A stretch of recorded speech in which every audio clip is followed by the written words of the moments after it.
Taifa la Afrika Kusini lina historia ndefu sana, historia ambayo inahusishwa pia na mapambano makubwa kama ambavyo wamepitia kipindi kigumu katika historia, wamepitia pia kipindi kigumu katika mapambano ya kuwa huru, mapambano ya kuleta ubinadamu katika ardhi ya taifa hilo.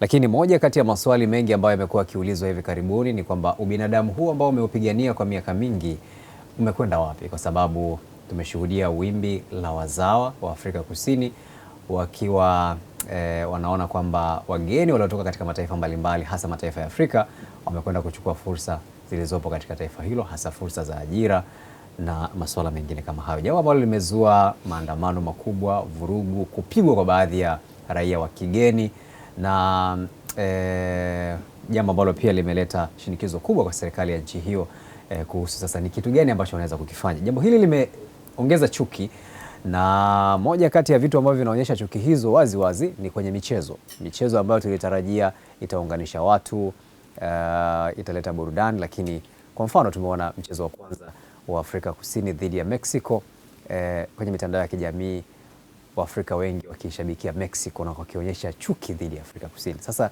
hiki ni kiashiria cha chuki inayozidi kukua, na chuki hii inaturejesha kwenye historia ile ile ngumu ambayo Afrika Kusini wameipitia. Kulikoni? Nini kinaendelea?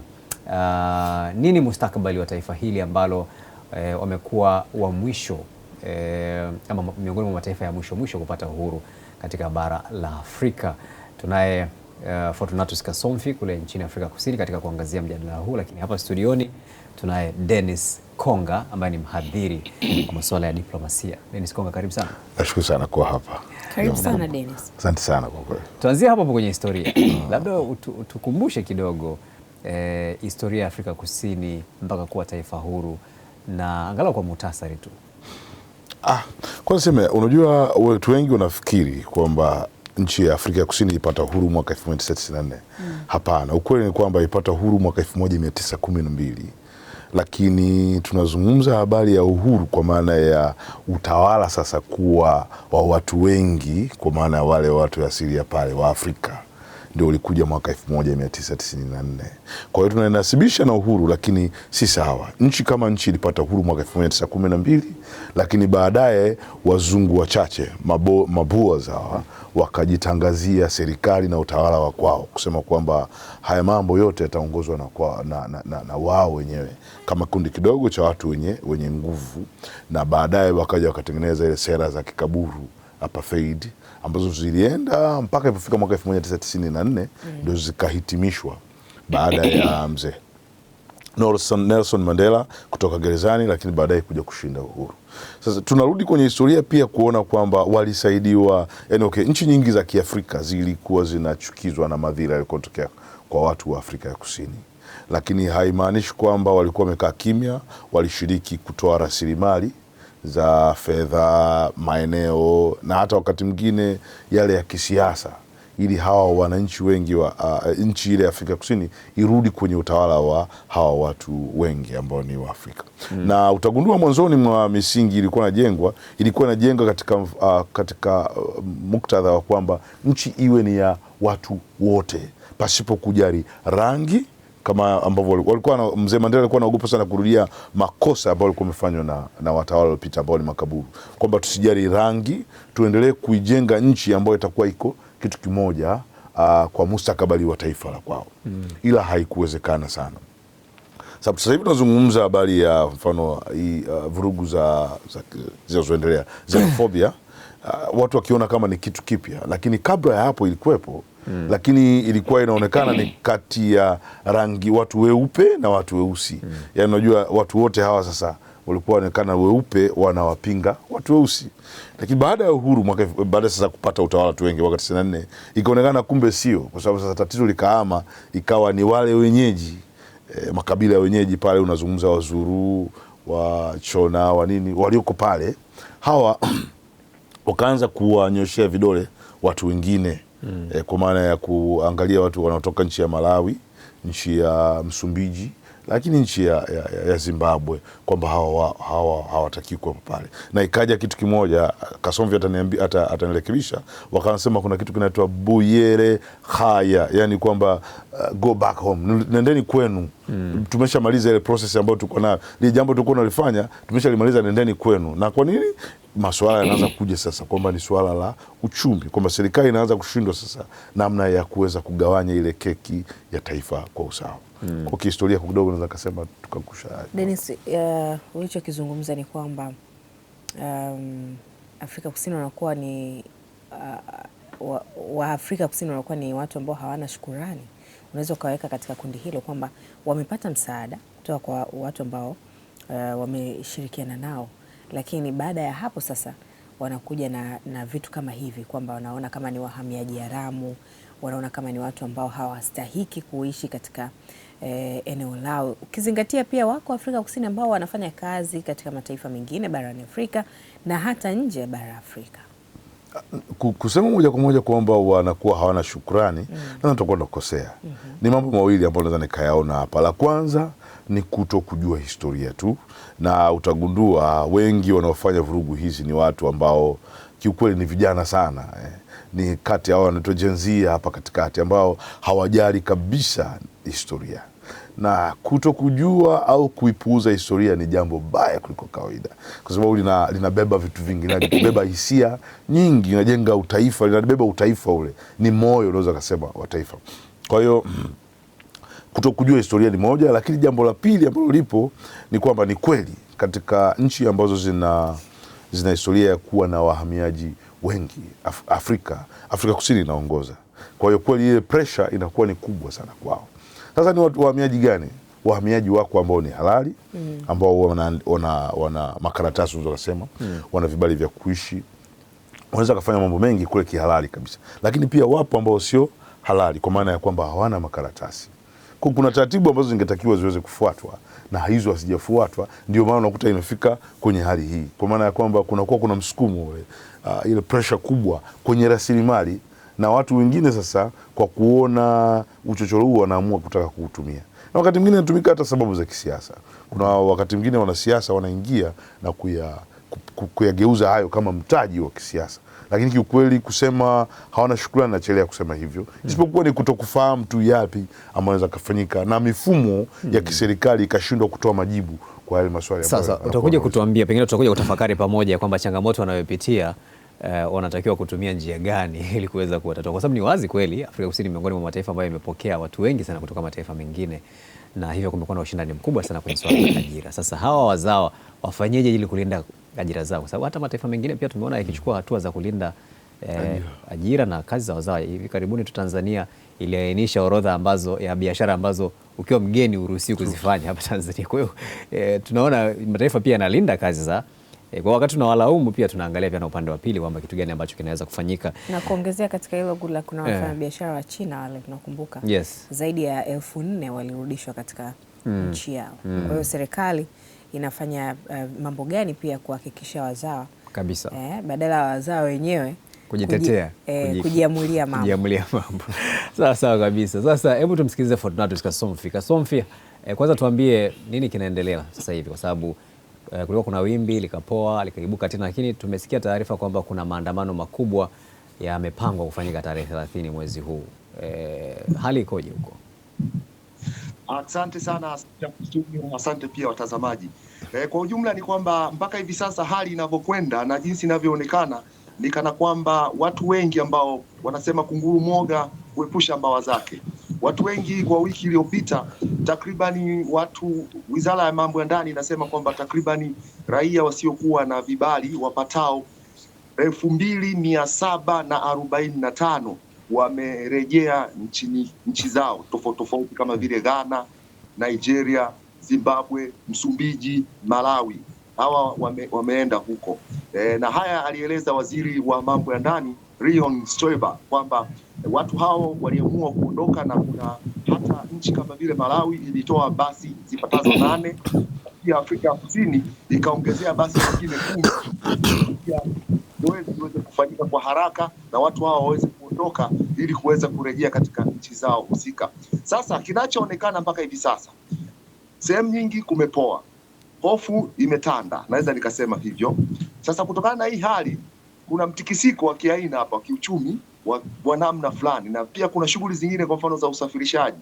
Kwa wiki iliyopita tulishuhudia hawa taxi owners, wale wamiliki wa hizo taxis, huku zinaitwa taxis lakini huko ni daradara hizi ndogo, haisi, walikuwa wakilalamika na kitaka kuleta aina ya nyingine tena ya mgomo au toitoi wanaita, au maandamano, kwamba hawa watu jamani, hebu tutafute namna ya kuweza kuwa nao, kwa sababu tunaanza kuona kwamba hatupati abiria sasa, yani hakuna tena, yani ile nini, movement zimepungua sana, watu wamekuwa na mashaka, watu wengi wamekuwa wakiangalia wakae sehemu ambazo ni salama zaidi, au wasifanye namna yote ya kutembea. Hili limekionekana dhahiri mpaka hivi sasa, na hali ndio iko katika hali hiyo.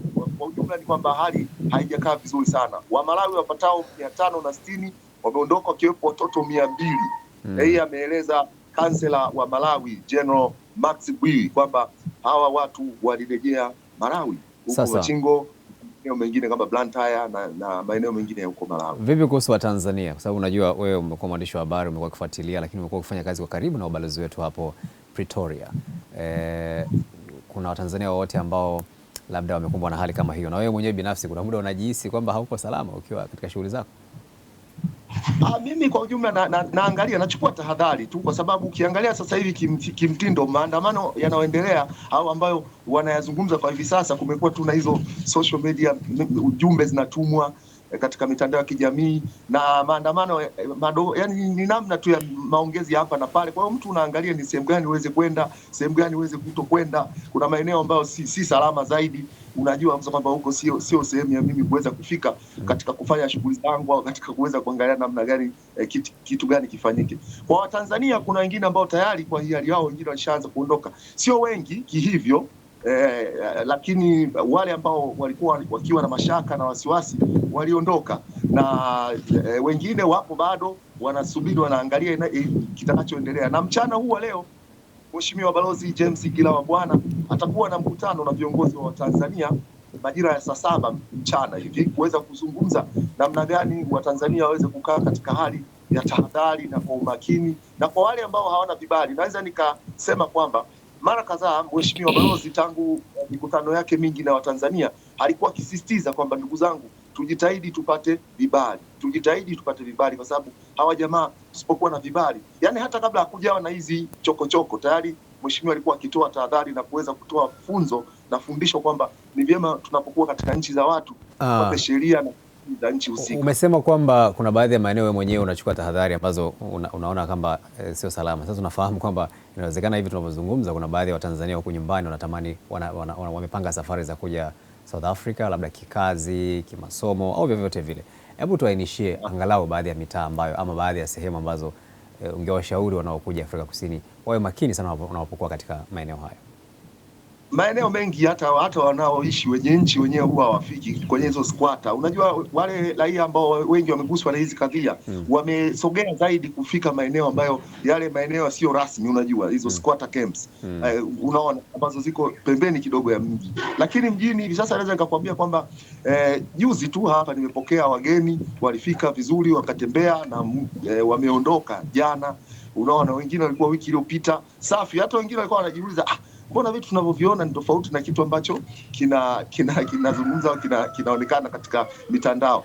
Kaambia hapana, haya mambo kwa kweli huwa yanaibuka tu kwamba ni maandamano na ni maeneo fulani na fulani, sio kila sehemu. Na katika hizo sehemu kama nilivyoweza kusema ni maeneo kama huko Alexandra, maeneo ya tofauti tofauti ambako nyumba za mkuku wanaita mkukwini huko kidogo. Hao wenzetu ili kusevu pesa yao ya maisha waliamua kwenda kuishi na wale ndugu kwa ukaribu hivyo. Sasa wale ndio walioharibu zaidi. Na ndio maana nakuta wanakuwa wanapata na hizo kadhia mara kwa mara. Lakini ukiishi katika maeneo ya mjini, angalau sehemu ambazo ziko katika hadhi fulani ya kati na daraja ambalo ni la kiungwana zaidi, hapo hata wenyewe unaoishi nao hawana hizo habari. Na kama ni kwamba hata yale maandamano walikuwa washatoa hadi ramani kwamba tutapita huku, tutapita huku, tutapita huku. Na ni tofauti na hapo awali ambako walikuwa wakiandamana na kupiga watu na kufanya nini. Lakini hivi sasa maandamano yao ni kushinikiza tu serikali iweze kuweka udhibiti mkubwa katika mpaka. Sasa kilichotokea hivi sasa, zamani ilikuwa ni rahisi sana, unaweza ukatoka kwa sisi ambao hatuingii na visa Afrika ya Kusini. Ilikuwa unaweza pasipoti yako ukatoka ukagonga muhuri ukaingia tena ukatoka ukaenda ukagonga ukarudi, lakini sasa wamerudisha ule mfumo wa siku 90 ya kwamba ukishagonga ukamaliza siku zako 90 hakikisha unaondoka. Kwa hiyo kwa mgeni yote anayekuja, kama anataka kuja kufanya jambo lolote, hakikisha kwamba siku zake 90 asizidishe aweze sawa. Ndio kasoma. Sasa maandamano ya tarehe 30 yapo kama kawaida kama yalivyopangwa inavyoonekana, kwa sababu serikali inaonekana kufanya kazi kwa juhudi na kwa jitihada madhubuti. Huenda yakawa hayapo kwa sababu wageni wengi watakuwa muda huo wamekwisha kuondoka inavyoonekana. Watu wengi watakuwa wameondoka au tunasema kwamba hali inaweza ikawa imetafutiwa suluhu fulani hivi ya namna ambayo itawahakikishia raia wa Afrika Kusini kwamba hakuna haja sasa ya kufanya jambo lolote. Kama yatafanyika itakuwa ni kama nilisema maandamano ya amani, ambao wanaweza wakasema tutatembea mtaa huu mpaka hapa, tutakaa sehemu, tutapeana ile MOU, makubaliano, kukabidhiana kwamba tunachokihitaji ni nini, labda na serikali za halmashauri kama walivyofanya wakati katika jiji la Johannesburg. Walieleza watapita mitaa ipi na mwisho wakamalizia eneo la bunge la Johannesburg, hapo kwa eneo ya Gandhi Square, ambako ndio walikaa pale wakaongea wanachokitaka, wanataka nini serikali ifanye, wanataka nini wageni waweze kuhakikishiwa wao wenyewe kwamba wanapata haki zao husika na si kwamba zipelekwe kwa raia wa kigeni. Kuhusu masuala mazima ya biashara nyingi sasa hivi zimekuwa zikiregarega kwa sababu watu wengi, kulikuwa na mwingiliano wa raia wa Afrika Kusini na raia wa kigeni wakifanya hizo biashara. Sasa raia wa kigeni walikuwa ni wepesi zaidi katika kupata bidhaa na hata wepesi katika kuuza. Sasa kwa hivi sasa wengine wamekuwa hawapo na wengine wamekuwa na mashaka. Kwa hali halisi kidogo kumekuwa na mtikisiko kama nilivyosema wa kiaina hivi katika maeneo mbalimbali ya majiji na miji ya hapa Afrika Kusini. Fortunatus, pamoja na yote ambayo umetuambia, hakuna chochezi zozote za kisiasa kwa haya ambayo yanaendelea hapo Afrika Kusini? Mara nyingi mimi naweza nikasema kwamba hapo awali, hii sio mara ya kwanza kutokea matukio kama haya, na mara ya kwanza ilikuwa ni katika kuelekea hii uchaguzi wa serikali za mitaa. Huu uchaguzi mdogo huwa unakuja na vitu vingi sana, na mojawapo ni hizo, kwa sababu inawezekana watu wengine katika kampeni zao huwa wakitoa ahadi zao na kueleza labda huenda kwamba idadi ya raia wengi wa kigeni labda ndio inapelekea huduma fulani zishindikane au ziwe zinaenda kwa kiasi kidogo. Na kama unaweza kujua, ni kweli kwamba wanasema yawezekana raia wa kigeni wasiokuwa na vibali wanafika takribani 3 na 200,000 hivi, yani ambao ni sawasawa na takribani 3.9 mpaka 5.1 ya idadi ya watu wote wa Afrika ya Kusini. Kwa hiyo tayari hii kidogo ikawa inaleta mashaka, na ndio maana unaona walikuwa wanazuia katika huduma za jamii kama vile hospitali. Hivi sasa wakawa wanazungumzia hadi katika shule kwamba bana, kwa nini mnakuja kwenye shule zetu huku? Kwa sababu shule za hapa, shule zao ni za gharama ya kawaida, lakini za private kidogo ziko juu zaidi. Sasa katika hili wameona kwamba huenda sisi idadi yetu kutokana kwamba ilikuwa ni kubwa, basi wao kidogo wapige kelele katika hilo. Sasa huenda hapo katika siasa kama ulivyoweza kusema, yawezekana kuna wale wenye siasa chafu wamekuwa wakitumia kigezo na mwamvuli huo wa kivuli cha wageni wasio na vibali kwa wao kutokutekeleza zile ahadi au kutimiza katika kiasi ambacho walikuwa wamekiahidi katika kampeni zao. Umezungumzia hali ya biashara kwamba sasa biashara haziendi kama vile ambavyo ilikuwa awali, lakini vipi kuhusu sekta ya utalii? Kwa sababu tunafahamu Afrika Kusini ni sehemu ambayo imekuwa ikitembelewa sana na watu kutoka mataifa mbalimbali, na tumeona kuna nchi mfano wa Australia wakiwa wameweka vikwazo kabisa kwa raia wake kwenda Afrika Kusini kiutalii. Hali ya utalii Afrika Kusini kwa sasa ikoje kutokana na hayo ambayo yanaendelea? Kwa kifupi, idadi ya watu ambao ni ya watalii sio kubwa kama ilipokuwa awali, lakini kumbuka kwamba hata hivyo kipindi hiki ni kipindi cha majira ya baridi kidogo, ni msimu ambao hata sio wa kushuhudia sana wageni ambao wanaweza kuja kutembea. Mara nyingi wanakuja vipindi vya wakati wa majira ya joto kidogo hivi, kuanzia mwezi wa 7 wa 8 huko kwenda 9 hivyo. Lakini hata hivyo ukiangalia ni kweli kwamba kutokana na nchi mbalimbali kuweza kutoa matamko na kutokana na raia wengine kuweza kuona wenyewe kama wenyewe, ukiacha nchi kabla ya kuweza kutamka, hii kidogo imeleta sintofahamu na kigugumizi fulani hivi. Lakini pia hata kuna tukizungumzia kuhusu hilo, nilikuwa ninataraji kuna Watanzania wenzetu kadhaa walikuwa wakitaka kuja kutembea, kuja kufika katika Cape Town kwa sababu kuna hizi kampuni mbalimbali ikiwemo Karibu Tour, Safari Tours, Karibu South Africa Safari Tours and Hostel. Kulikuwa kuna watu ambao walikuwa wamejiandaa kufika lakini wameahirisha. Sasa ukiangalia hiyo ni kampuni moja tu ambayo imepata labda hasara ya watu hao kuto kufika. Bado kuna makampuni mengine ambayo ni makubwa na makampuni mengine madogo madogo na wengine ambao ni wale maagenti wa utalii. Bado kidogo unaona kwamba kuna mkwamo hivi.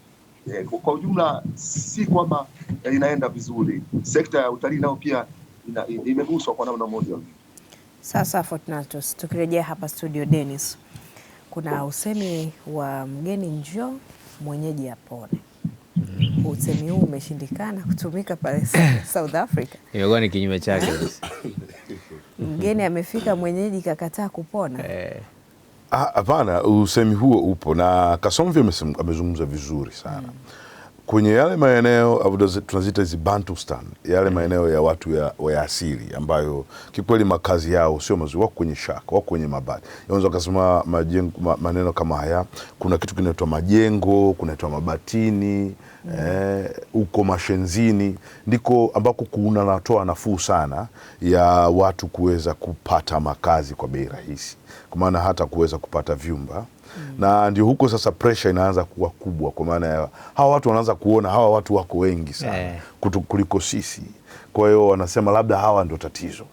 Lakini ukienda katikati ya miji Johannesburg, kwenye maeneo mengi ambapo watu wanafanya kazi zile ambazo ni kazi halali zenye vibali, mgeni amekuja na amekuwa ni neema kwenye huduma nyingi. Shida pekee ni huku pembeni kwa hawa ambao lazima tuseme hii kitu. Hamna kitu kibaya kama umaskini. Hakuna kitu kibaya kama tumbo lenye njaa. Nenda likafanya chochote kwa sababu inaangalia ni nani ambaye anafanya awe katika hali hiyo. Kwa hiyo ndio imeanza kuja. Na haya yote hayaanzishwi na hawa ambao wana nafuu ya maisha. Inaanzishwa na watu ambao wanajihisi ni dhalili, wako chini sana na kujaribu kutafuta sababu. Kwa hiyo sasa wakipata nguvu ya uungwaji mkono kisiasa, na hii tunasema watu wanashindwa kusema, lakini kiukweli kuna vyama ambavyo vinaanza kusema shida ni wageni, shida sio serikali, shida sio nini. Huduma zinakuwa zinaharibika kwa sababu wageni wanachukua sehemu kubwa ya hiyo. Kwa hiyo si kweli kama watu wote wa Afrika ya Kusini wanaunga mkono yanayoendelea. Wengi sana wanakuwa tofauti kwa sababu wanafahamu maana ya huduma ambazo zinatolewa na hawa wageni. Kwenye sekta ya elimu, sekta ya afya, hata kwenye utalii, si kweli kama watu wote ni wa Afrika ya Kusini. Wengine ni wageni ambao wamekuwa kwa muda mrefu na wameisaidia nchi kuweza kupata faida. Tunafahamu tatizo la kuhama kwa Waafrika ni tatizo kubwa. Sio tu Afrika Kusini. Sasa Afrika Kusini wao wanakumbwa na tatizo la kuhamia. Lakini tunafahamu kwamba kuna watu wengi sana wanakimbia nchi zao, wanakwenda kwenye mataifa mengine, na hivi sasa hivi Ulaya imeanza kuweka mikakati thabiti sana ya kupambana na uhamiaji. Sio tu Ulaya, lakini hata Marekani pia. Kuna Trump anawafanyia deportation, wanawachukua, anawarudisha na vitu kama hivyo. Uingereza walikuwa na mpango wao ule wa kuwapeleka Rwanda. Tumeona pia hata vyama vinavyopinga wahamiaji vinapata nguvu sana kwenye mataifa mengi ya Ulaya na hata Marekani. Sasa Afrika Kusini wanapambana na wahamiaji kwa namna hii. Unadhani ipi namna nzuri ambayo ingeweza kuwa na sura ya kimataifa na ya kidiplomasia ambayo watu wa Afrika Kusini wangeweza kuitumia kupambana na idadi kubwa sana ya watu wanaohamia ama wanaokimbilia katika taifa hilo, wanaozikimbia nchi zao na kwenda kutafuta fursa kwenye taifa hilo, kinara wa uchumi barani Afrika? Goodluck umeweka vizuri sana. Tuna mambo matatu ambayo tunatakiwa tuweze kuyaangazia. Kwanza ilikuwa ni suala la utaifa, kwa maana ya uraia. Sasa ni nani raia wa Afrika ya Kusini? Na hii unarudi kwenye zile dhima za kwamba uraia, kuna uraia wa kuzaliwa kwamba wewe umezaliwa baba na mama wote ni wa Afrika ya Kusini, unakuwa ni Mwafrika Kusini. Wakati mwingine unazaliwa na baba Mwafrika Kusini, kwa ukirudi wewe una haki ya kupata hiyo. Na wakati mwingine ya pili sasa inakuja ni ile ya kusema ni swala la uraia wa kuandikishwa, na kuna ule uraia mwingine usawa wa kuandikishwa ndio ule mtu anapewa kibali. Kwa hata anayezaliwa na huyu aliyeandikishwa ana haki ya kuwa Mwafrika Kusini. Kwa sehemu ya kwanza sijaweka vizuri, lakini ni uraia. Sehemu ya pili ni identity, utambulisho. Sasa ni nani Mwafrika ya Kusini? Ni nani ni Mwafrika ya Kusini? Ni huyu Abua? Ni huyu mtu ambaye ana asili ya Nigeria? Ni nani huyu? Ukiacha hiyo unagusa swala la tatu, ni ile sasa ni mamlaka. Mamlaka zinaangaziaje haya yote yanatokea? Ndio hapo utagusa ile sheria ya mipaka, sheria ya uhamiaji. Kwa ukiangalia duniani kote tunaangalia sana ni namna nani anaweza kaingia ndani ya nchi ya kwako. Kuna taratibu ambazo zinawekwa. Bahati mbaya au niseme isivyo bahati ni kwamba Afrika Kusini ina kama mipaka yake imekuwa ni rahisi sana watu kuweza kuingia. Kwa sababu utaangalia idadi ya watu ambao wameingia pale tangia miaka ya mwanzo kabisa. Zamani tulikuwa tunazungumza habari ya kufuata nafasi za kiuchumi hasa kwenye migodi. Lakini baadaye imekuja nafasi ya kiuchumi kwenye uchumi, kwenye biashara na nini. Ukiangalia biashara kubwa ndogo ndogo zinafanywa na Wasomali. Na ikafika sehemu kiongozi mmoja upande wa Kizuru anazungumza, anaambia lazima wageni watuambie ni nini wanatumia ili kuweza kufanikiwa kwenye biashara. Sasa ukirudi ni swala gani linaweza likafanywa, ni lile la ukweli, kufuata taratibu zile za uingiaji, immigrations. Watu wanaingia kwa kufuata taratibu zipi? Lakini ukiacha hiyo, sheria iweze kutumika kuweza kuwakamata hawa watu wengine. Bahati mbaya ni kwamba polisi wa Afrika Kusini wamekuwa ni sehemu moja ya kukwaza hizo juhudi. Hata kwenye Operation Dudura inasemwa wao wamekuwa ni sehemu ya kupata mapato, kupata rushwa, kuwahalasi watu wengine, unaona? Baadaye kufuata taratibu zile kusema kwamba wewe hauna kibali, unatakiwa uweze kuwa deported. Wao wanakuja wanataka kupata chochote kitu kutoka kwa hao watu. Kwa hiyo inakwaza zile shughuli, zile taratibu za kidiplomasia ambazo zinafuata misingi ya sheria za uhamiaji isiweze kufanyiwa. Ukienda Ulaya wao tofauti kabisa, wako wazi. Ukikamatwa unapelekwa hapa, kuna kitu hiki. Umezungumza vizuri kuhusiana na Waingereza kutaka kupeleka Rwanda. Ni makubaliano kabisa kwamba tukishachukua hawa tutaleta hapo, labda kutokea hapo ndio tutaanza kujua wanatakiwa kwenda katika nchi gani. Kwa nadhani hizo ndo zingeweza kutumika Afrika Kusini, zingesaidia kwa sababu zingepunguza idadi, hata matamanio ya watu ambao hawana makaratasi, hawana vibali ingepungua kulikoni kuongezeka. Sasa mwenzetu Kasomfi anatuambia kwamba Afrika Kusini sasa hivi kuna watu zaidi ya milioni 3 ambao wanaishi bila vibali. Katika taifa lenye watu zaidi ya milioni 65. Sasa watu kama wanawezaje kuwaondoa? Hapo Kasomfi ameweka vizuri pia niseme kwa takwimu. Mwaka 2005 kulikuwa kuna 2.8% ya watoto waliozaliwa na wazazi wahamiaji Afrika Kusini. Mwaka 2019 utakwimu unaonyesha kwamba wamefika 7% ya watoto waliozaliwa na wazazi waliohamia Afrika Kusini. Kwa hiyo bado kuna pressure kubwa. Ndio maana nasema unarudi kwenye identity na uraia. Hawa unasemaje? Hawa sio wa Afrika Kusini au ni wa Afrika Kusini? Unaanza kupata hiyo kazi. Kwa hiyo kilichopo ni kwamba hatusemi iwe ni kutumia nguvu, lakini tunasema zitumike zile taratibu. Na uzuri wa taratibu ni kwamba kama kuna tija ya mtu kubakia Afrika ya Kusini, hatabaki. Sio awe mzigo, lakini awe ni mtu ambaye anaweza kuchangia kwenye uchumi, anafanya kazi, ana maarifa fulani, ana mchango katika taifa. Hauwezi kumuondoa mtu huyo. Itakuwa taifa la ajabu kusema kwamba huyu mtu ametumia mifumo ya elimu. Huwezi kusema amekaa tu pale. Kuna watu wengine wameenda kule strategic, kimkakati kabisa. Wamesoma, wamepata kazi na wana vyeti kabisa halali. Huwezi yani mtu yote makini hawezi kumuondoa huyu. Lakini wale ambao wanaonekana ni mzigo, wanajihusisha na uhalifu, wanajihusisha kwenye kuuza hata dawa za kulevya na makundi mengine ya kiharamia, hawa wanaweza wakatumia taratibu za serikali, ni kupeleka gerezani au kurudishwa kule walikotoka, lakini bado taratibu za kisheria ziweze kutumika kuweza kukabili. Lakini tunaona nchi ambazo zina watu wake kule zinavyowarudisha nyumbani, Nigeria, Ghana, Zimbabwe na mataifa ambayo mengine yameshaanza kurudisha wananchi wake nyumbani. Kidiplomasia, Afrika Kusini wanakuwa katika nafasi gani ya kidiplomasia na nchi hizi ambazo zinachukua watu wake katika taifa hilo?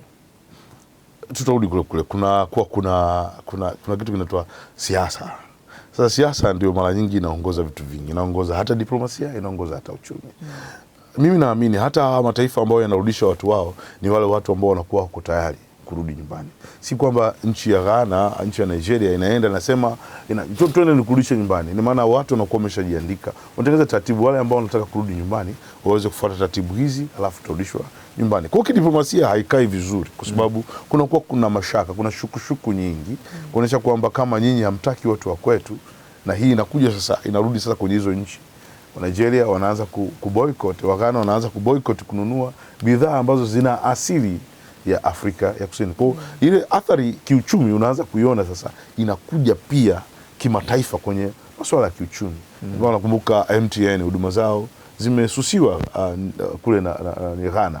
Unaona sasa, na makampuni mengi ambayo yanaonekana hata SuperSport kuna wakati fulani wanasema hatuwezi kutumia huduma hiyo. Kwa sababu gani? Hii ni wabaguzi, kwa sababu mnapata vitu kutoka kwetu lakini nyinyi hamtaki tupate vitu kutoka katika nchi yako. Kwa hii inakuwa ina athari pia kidiplomasia pia, kwa sababu tunapokuwa na mashaka na ushirikiano huu kati ya nchi na nchi, maana yake ni kwamba hatuwezi tukakaa kwa usawa ule ambao unatakiwa uweze kuwepo. Na kwenda mbali zaidi katika hilo, Dennis, tumekuwa tukizungumza kuhusu Umoja wa Afrika, lakini kumekuwa na migongano ndani ya mataifa mbalimbali, hasa migongano ya wenyewe kwa wenyewe. Sasa ni migongano ndani ya mataifa bara Afrika. Tutaufikia Umoja wa Afrika ambao tunauwaza na kuuona na kutafakari kila kukicha? Hamna wazo zuri kama la Umoja wa Afrika. Na nitasemea hiyo kwa wivu na choyo kikubwa sana. Hamna kitu kizuri kama umajumui wa Kiafrika. Huwa binafsi napata tabu sana hata ndani ya nchi ya kwetu nikisikia tumekamata wahamiaji haramu. Alafu nikiwaangalia hawa ni Waafrika kabisa. Yaani tunawezaje kusema hawa ni haramu? Yaani unajua wa Somali, wa Ethiopia, na si kwamba wanakuja kukaa hapa. Wanataka kupita tu. Unakuja kugundua okay, tuna tatizo kubwa kwenye Uafrika wa kwetu. Lakini ukitaka kujua umuhimu wa umajumui wa Kiafrika, nenda kwenye mipaka ya hizi nchi. Yaani nenda na manga pale uambie Wamasai walioko Tanzania eti kwamba wao si ndugu na Wamasai walioko kule Kajiado. Nenda Sirari uambie hawa watu Wakuria hawa walioko Tarime eti kwamba hawana ndugu Hispania. Nenda maeneo mengi utashtuka kwamba hata Tunduma, mimi wanaangalia Tunduma, nyumba ya mama yangu mimi iko mita 100 kwenye mpaka. Zamani tulikuwa tunachota maji kwenye visima upande wa Zambia. Na ndugu zangu wengi ambao wameoa na kuolewa Zambia. Hakuna hii biashara ya kusema kwamba si huyu ni nani. Haipo hiyo. Ila sasa inapokuja kwenye suala la siasa, ndio hapo unagundua sasa kwamba Afrika sio kitu kimoja. Yaani kama kila gimba nchi hii inafikiria mambo yake ya ndani. Outer nationalism ambayo ipo sasa Ulaya, hata Afrika ipo. Watu nafikiria visehemu vya kwao. Wa Tanzania bakia na Tanzania yao, wa Zambia bakia na Zambia yao, wa Mozambiki bakia na Mozambiki yao. Hivyo. Lakini tungekuja kuzungumza habari ya kuungana na tukasema kila rasilimali iliyopo ni kwa ajili yetu sisi sote. Kwa kufuata taratibu zilizorahisishwa. Sidhani hata kama kuna watu wanaoingia kwenye nchi nyingine pasipokuwa na vibali. Mimi sitaki kuamini hivyo. Taratibu zinaonekana ni ngumu, zinahitaji pesa, zinahitaji muda. Kwa watu wanaona hapana. Kasombe anazungumza vizuri kwamba Afrika Kusini mtu ulikuwa unaingia pasipokuwa na visa. Lakini watu wangapi wana karatasi hizo? Passport tu. Ukiuliza hata watu wahamiaji hapa wanazidiwa wakati mwingine kwa maombi ya passport. Ushaona? Ni biashara. Yes, kwa maana ya kwamba nalipa pesa, lakini je, tunaweza tukatoa passport kwa kiwango kikubwa kiasi hivyo? Na ni wangapi wanafikiri kuwa na passport ni haki yao ya msingi? Dennis, tukilichukua hili la Afrika Kusini tukilipeleka kwenye dhana ya kimataifa, wako ambao wanazungumza kuwa pengine ni mikakati kutoka nje kuendelea kulivuruga bara Afrika. Unaliona jambo hilo? Hapana, mimi sioni hivyo kwa sababu ile pressure ambayo ipo Afrika na tukisema moja kwa moja Afrika ya Kusini ndiyo ambayo inayakumba mataifa makubwa ya duniani, hasa upande wa Ulaya. Kikubwa ambacho naweza nikakisema wakati wote ni kwamba misingi imeharibika sana Afrika, hasa ya kiuchumi, ya kuwafanya watu watamani kubakia katika nchi za kwao. wanaona nafasi za ajira zinazidi kupungua, sio Afrika tu, duniani. Yani uwezo wa serikali kuweza kutengeneza nafasi za ajira unapungua sana. Na ndio hapo unakuja watu wengine wenye akili ya kipuzi kama sisi tunasisitiza sana umuhimu wa kuiwezesha sekta binafsi. Sekta binafsi haizaliwi tu peke yake, inalelewa na kukuzwa na serikali. Hasa serikali nyingi Afrika zimekuwa zina shaka sana na sekta binafsi. Utagundua mifumo ya kodi au watu wa sekta binafsi wanalalamika. Utagundua mifumo tu, ile taratibu za kuweza kupata vibali vingi vya kufanya kazi inazidi kupungua. Kwa hiyo hii imekuwa ikisababisha shida sana. Mimi nachelea kusema kwamba tuna shida huko Afrika duniani, au limeletwa hili suala huku na watu wenye choyo na wivu kwetu. Lakini nitasema ukweli kwamba bado dunia inatuangalia sisi. Usisahau kwamba katika mabara ambayo yamebarikiwa sana, kwanza idadi ya vijana wengi kuliko watu wazima ni Afrika. Unazungumza rasilimali ambazo bado hazijavunwa ziko Afrika. Unazungumza habari ya vitu ambavyo havijafanywa bado viko Afrika. Ni kwa namna gani sasa serikali zetu hizi za nchi za Kiafrika zitataka kuibua mawazo mapya kupitia hawa vijana? Ni swala ambalo kwa kweli mimi na wewe tunaweza tukakaa tukaulizana, hivi nini, kwani kipi ambacho kinasababisha tushindwe kufikia yale malengo ambayo yapo? Kwa haijasababishwa kutoka nje, ni sisi wenyewe tunashindwa kujitazama na kukubali ukweli kwamba mambo yanabadilika kwa kasi kuliko kawaida. Sasa kama Fortunatus bado uko nasi kupitia njia ya mtandao, kumekuwa na changamoto kubwa ya ajira. Kama Fortunatus unatusikia, kumekuwa na changamoto kubwa ya ajira hapo Afrika Kusini. Wanachodhani wa Afrika Kusini kuwa watakapoondolewa watu hao kutoka kwenye mataifa mengine, changamoto hiyo itatatulika na hali ya uchumi itarejea, wataishi katika mazingira ambayo wamekuwa wakiyatamani.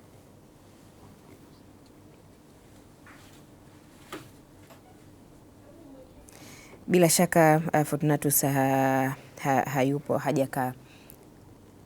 Halo? Naam. Kama unatusikia Fortunatus, tunatamani kufahamu kumekuwa na changamoto ya ajira. Kuna kiwango kikubwa cha ukosefu wa ajira kwa zaidi ya 30% hapo Afrika Kusini. Pengine hiyo pia ni miongoni mwa sababu za Waafrika Kusini kufanya haya ambayo wanayafanya. Watu hao wakiondolewa, changamoto hii unavyoiona itatatuliwa?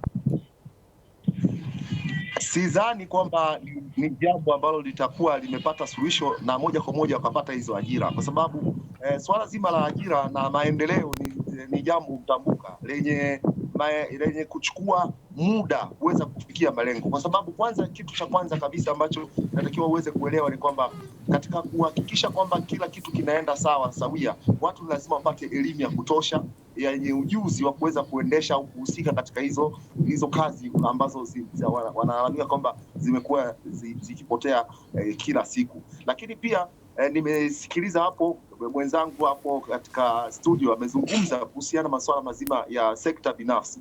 Serikali nyingi za Afrika zimekuwa zikiangalia namna gani ajira za kwao ndani zimekuwa ni chache, hafifu. Kwa hiyo ilitakiwa nguvu na jitihada kubwa iwekwe zaidi katika masuala ya sekta binafsi. Labda huko ndio unaweza ukaona kwamba inawezekana, ila sasa kuna tabia za Waafrika Kusini ambazo sasa ndizo zilizopelekea wageni wakapata nafasi nyingi za kazi na wakaajiriwa na watu, kwa sababu kwanza zetu ni wavivu, wana uvivu wa kupindukia. Alafu pia ni watu kutokana na hiyo misimamo yao wamekuwa ni watu ambao wanafanya vitu vingine ambavyo haviko sawa. Ni watu ambao wanapenda migomo, watu ambao hawako tayari kufanya jambo lolote kama inavyotakiwa kwa mtu ambaye umeajiriwa. Sasa kwa hiyo yawezekana kabisa kwamba wanaweza wakapata hizo kazi kwa namna moja nyingine, lakini sidhani kana kwamba wanaweza wakadumu kazini, kwa sababu ni wavivu, wana aina fulani ya uvivu ndani yake. Ni watu ambao wanapenda kufanya maamuzi yao, pamoja kwamba mtu anaweza kawa ameajiriwa lakini anaweza akampangia bosi nini cha kufanya, nini yeye hataki kukifanya. Kasomfi, hapo ulipo hamna mtu anakusikia hapo nani? Sio kuna hapo ulipo hawakusikii, usije ukakuta labda wako karibu hapo wanakusikia. Hapana, lakini pia wanafahamu pia, wanajijua. Vipi kuhusu elimu zao pia, pengine nafasi ambazo wanazitaka na kazi ambazo wanatamani kuzifanya, elimu, viwango vyao vya elimu vikoje pia? Ndio maana pia nikasema hili jambo la mtambuka na inahitaji muda na maendeleo. Kwa hiyo kuna uchelewaji, kwa sababu wengi wao akishamaliza tu matrix, wanaita matric. Ile matric akishamaliza yeye kama form 5, wanaishia form 5 hapo. Yeye huyu anajiona yuko sehemu nzuri kabisa, anaweza sasa ndo anakimbilia Shoprite, anakimbilia maduka makubwa kwenda kufanya hizo kazi, anakimbilia wakati huo ana wazo la kufanya mambo makubwa zaidi, kitu ambacho ni tofauti. Kwa hiyo unaweza kukuta kwamba elimu inaweza kaja kuwa ni kikwazo kwao, japokuwa wako wachache ambao sasa hivi kidogo wamekuwa kufikiria kusoma labda kuendelea zaidi katika vyuo vya ufundi, labda vyuo vya udaktari na vitu kama hivyo, na serikali ijitahidi kuweza kuweka ufadhili katika elimu, hususani katika masuala ya madaktari, lakini bado sidhani, na ikiwezekana kama kuna sekta ambayo inaweza ikaja ikatikisika sana ni ya madaktari. Sawa Kasomfi, sawa. Natamani kujua wao pia wanajisikiaje katika hali ya mgawanyiko unaoendelea, yaani wanaizungumziaje? Kwa mfano kama juzi hapa tayari naam, kama juzi hapa kama juzi kulikuwa kuna mechi wameacha peke yao, yaani hali hii wao wenyewe wanaichukuliaje? Kidogo mimi nilikuwa nao. Wewe ulikuwa nao? Wachache tu kina Balkis ndio walikuwa wanawashabikia, lakini tumeona ni kama Waafrika wengine wameanza kuwakataa kabisa, yani hawawapendi sana, na hata wakati mwingine unakuta ikitaja jambo lolote linalohusisha Afrika Kusini linapokelewa katika mtazamo hasi. Wao wanalichukuliaje hili? Kwanza hata kabla ya kombe la dunia kuna wengine ndani ya Afrika ya Kusini walikuwa wanawaonya wenzao wakiwaambia kana kwamba ndugu zetu, haya mambo tunayotafuta haya yatakuja kuleta madhara makubwa sana, kwa sababu hawa jamaa wakiwa wenyewe, sisi hatuwezi kuishi kama peke yetu, sio kisiwa. Iko siku tutakuja kuwakumbuka hawa watu, iko siku hawa watu tunahitaji wawepo. Sasa hii ya juzi ya kombe la dunia ndio iliweka wazi. Kwa hiyo sasa wengine wanasimama wanazungumza kabisa wazi, tulisema, na wanazungumza wenyewe kabisa Afrika Kusini kwamba hawapendi vitu vingine vinavyoendelea vya kuweza kuwabagua weusi wenzao, na wengine wamefikia hatua nao wakataka hadi watengeneze maandamano ya kuwapinga wale wengine.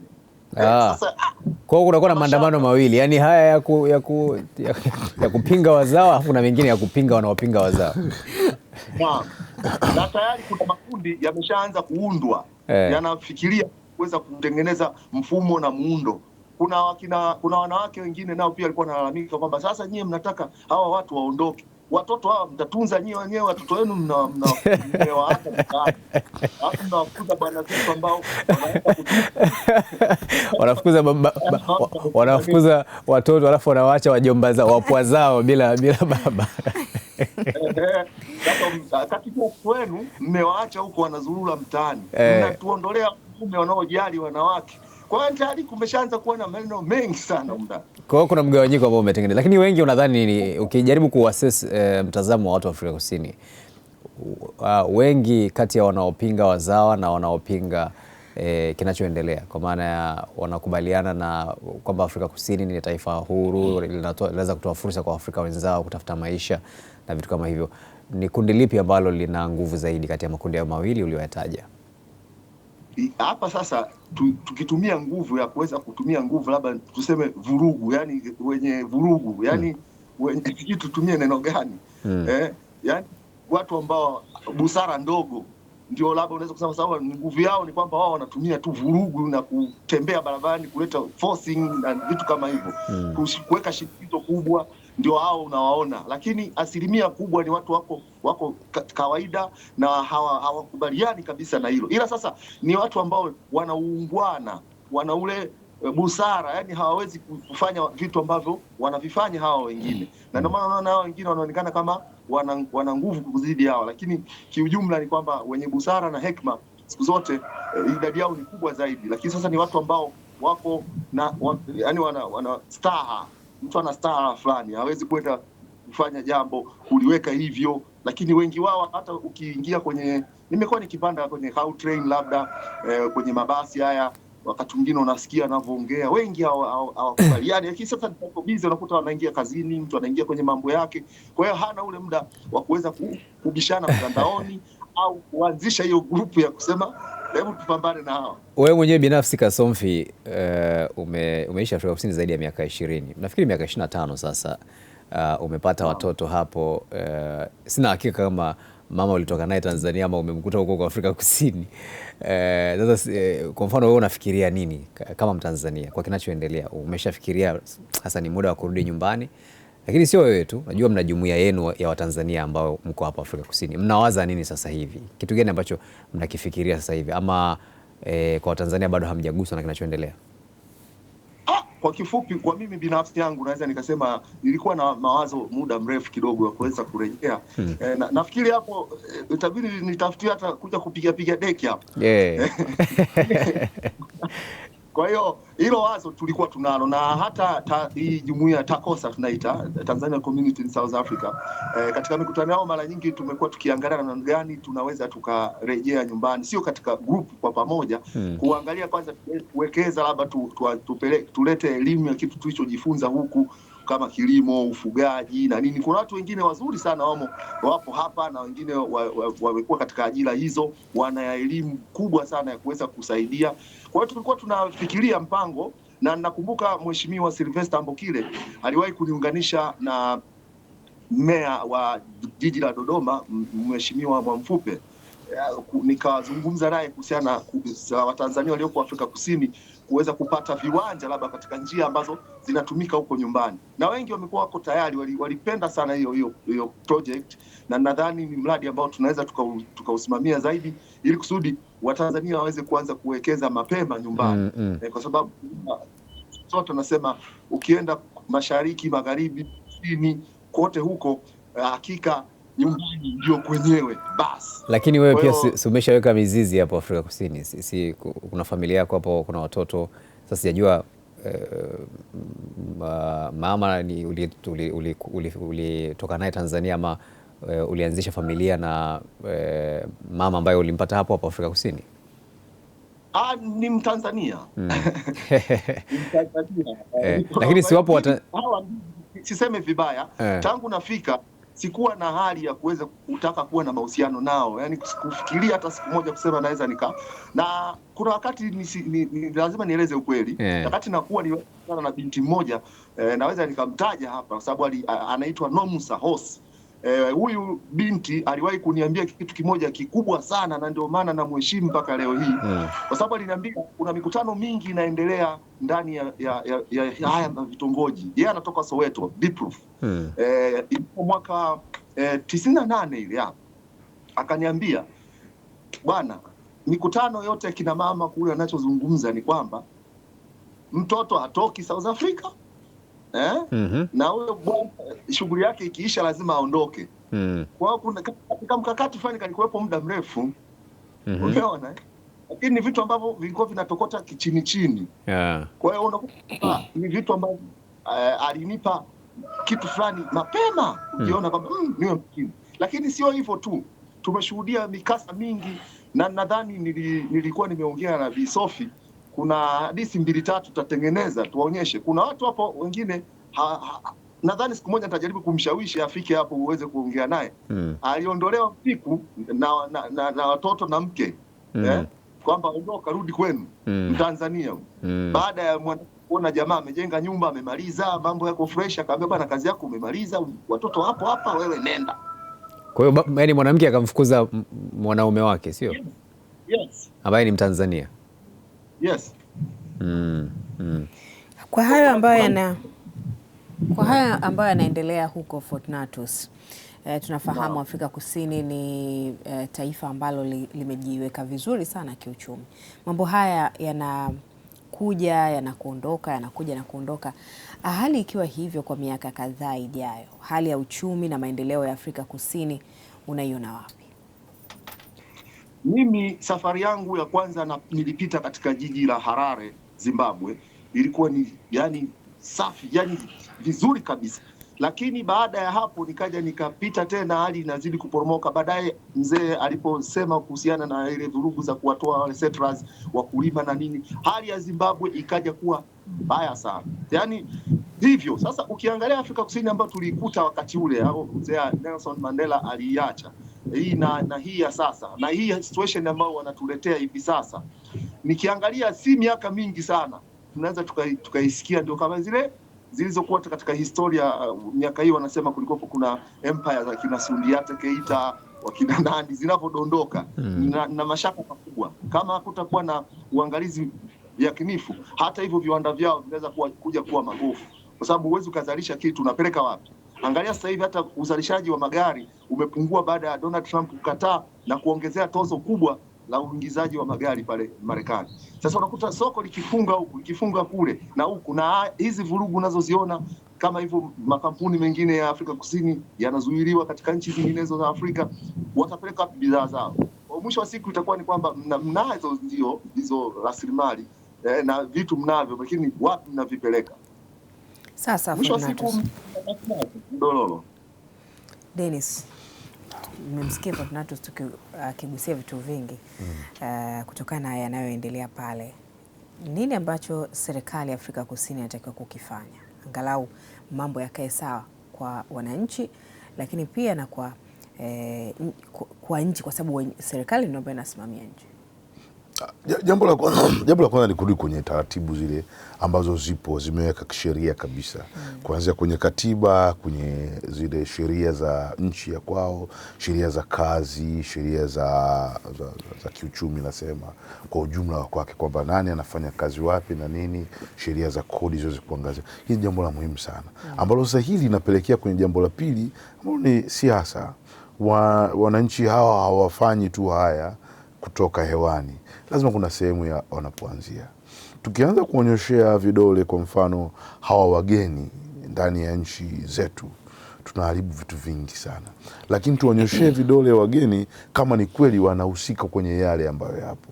Ukizungumza swala la shinikizo kwenye uchumi, si swala la wageni, ni swala la mifumo ya kiserikali kuweza kupanua vile vyanzo vya watu kuweza kujisaidia ndani ya serikali yenyewe au kwenye sekta binafsi. Ukianza kuzungumza habari la sekta, kwenye sekta labda ya afya, huduma za kijamii, afya, elimu, bado unarudi kwamba ni mifumo gani ambayo ilikuwa imewekwa pale.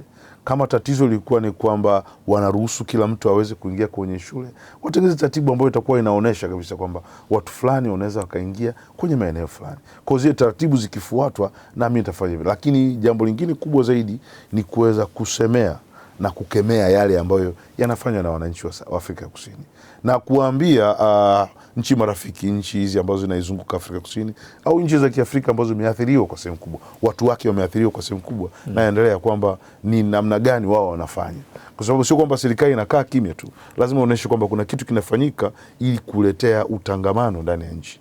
Inayoharibika ni Afrika ya Kusini, na heshima ambaye inapata serikali ya Afrika Kusini, sio serikali za nchi nyingine. Kwa lazima waoneshe kwamba wanafanyia kazi yale ambayo yapo kulenga kuleta utangamano ndani ya nchi. Naam. Dennis Konga, tunakushukuru sana kwa uchambuzi huo na maelezo hayo ya kina. Lakini pia Kasomfi, tunakushukuru sana hapo Afrika Kusini. Mechi ijayo Afrika Kusini wanacheza na, nafikiri itakuwa Alhamisi wanacheza na Jamhuri ya Czech. Kwa Afrika Kusini bana, sasa sijajua itakuwa vile vile kama ilivyokuwa kwa Mexico ama mambo yatakuwaje, tusubiri. Tutakuwa na Wacheki ya wengi kutoka Afrika. Japo tuko wa Afrika Kusini ambao bado mapenzi yenu tangu enzi za mzee Nelson Mandela kabisa, na tunaamini mko nao katika kila hali, na ile wanasema bana, kama alivyosema Yesu kwamba Bwana wasamehe kwa sababu hawajui watendalo. Na usisahau kuwa timu kutoka Afrika Kusini ndio bingwa wa soka hapa barani Afrika kabisa, Mamelodi Sundowns kabisa. Tanzania na sisi bwana tuna historia kubwa sana. Ukienda hapa Morogoro, hapa Mazimbu, watu wa SUA wanafahamu, wana campus inaitwa Solomon Mahlangu. So bwana alikuwa anatumia muda mwingi sana akiwa Tanzania kupigania uhuru. Kuna wapiganaji wengi sana walipata passport za hapa Tanzania. Kwa mfano mzee Nelson Mandela mwenyewe alikaa pale kwa mzee Nsilo Swai, akaacha na viatu vyake pale. Kwa hiyo huu ndugu sijui umeishia wapi huu bwana, lakini naamini ni jambo la mpito tu na ndugu utaendelea kama kawaida, na ndio maana siachi kuwashabikia Afrika Kusini. Wewe umeamua kuwaza mbali wewe si wale watu wa kwamba bana wewe mwaga mboga vina mwaga ugali. Sasa wewe umeamua kubakisha ile mboga, pengine ugali unaweza kupatikana alafu tukaitumia mboga. Hiyo ndio subra. Hakika bwana Kassofi, tunakushukuru sana na tunakutakia kila laheri hapo Afrika Kusini. Asante sana. Pia Mungu awabariki. Shukrani. Naam, ni Fortunatus Kassofi, mwandishi wa habari mwandamizi akiwa kule Johannesburg, Afrika Kusini. Hapa studio tulikuwa na Dennis Konga, mhadhiri wa diplomasia.